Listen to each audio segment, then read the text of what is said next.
বাটা মাছের রেসিপি করার জন্য আমি বাটা মাছগুলোকে সুন্দর করে কেটে ধুয়ে পরিষ্কার করে এবার ভেজে নিয়েছি। এবার রান্নাটা শুরু করব।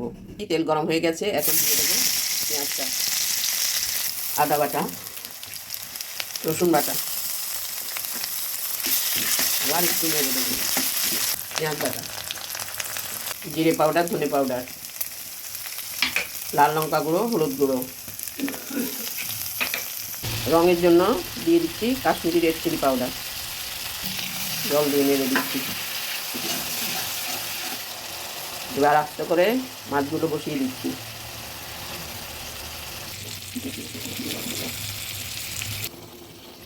এবার হালকা হাতে নেড়ে দিচ্ছি।